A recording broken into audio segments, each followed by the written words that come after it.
Bonjour à tous, j'espère que vous allez bien.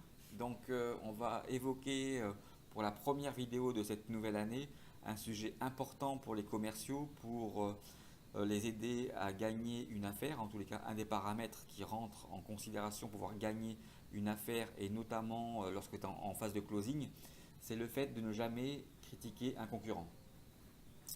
Donc si le sujet ne vous intéresse pas, comme les vidéos précédentes, il est préférable d'appuyer sur stop et de passer à un sujet suivant.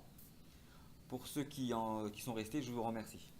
Il y a plusieurs éléments importants à prendre en considération lorsqu'on veut gagner une opportunité commerciale.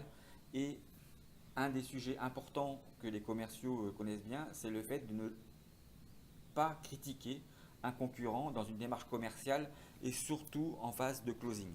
C'est très important pour pouvoir gagner un deal. Pourquoi? Puisqu'en réalité, lorsque vous critiquez un concurrent, vous perdez en crédibilité. Ça ne sert à rien de pouvoir argumenter sur des points faibles de vos concurrents, puisqu'en fait votre prospect connaît vos points forts justement. Donc pourquoi dire du mal d'un concurrent si votre offre est déjà différente et elle apporte déjà de la valeur ajoutée? Deuxièmement, si vous dites du mal, le prospect va pouvoir aussi concevoir que vous pouvez aussi lui dire de mal de lui. Donc il est important de ne pas critiquer un concurrent puisque le prospect va aussi le prendre pour lui-même. D'accord?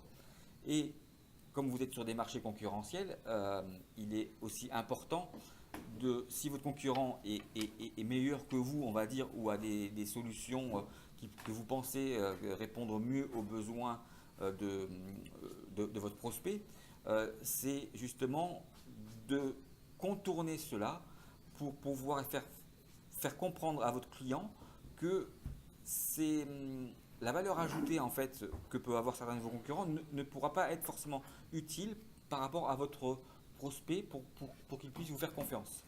Donc ça, c'est important à comprendre. C'est simplement de comprendre l'environnement, des avantages et des inconvénients de chacun et surtout de remettre en perspective vos avantages par rapport au contexte et aux besoins du client. Ça, c'est très important pour gagner une affaire sans critiquer un concurrent.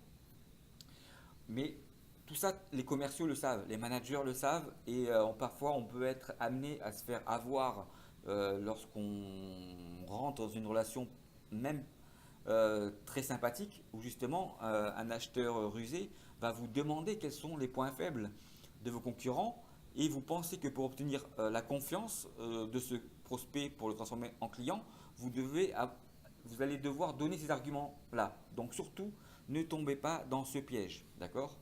Et pourquoi tout ça ce sont que des principes ou des mécanismes pour obtenir la confiance d'un client.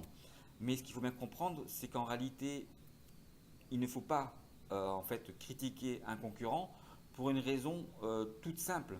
C'est qu'en réalité, votre meilleur concurrent vous oblige à devenir meilleur que lui.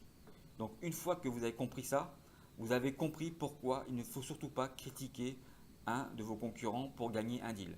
En tous les cas, je vous souhaite à tous et à toutes une excellente journée, une excellente semaine et je vous dis à très bientôt. Au revoir.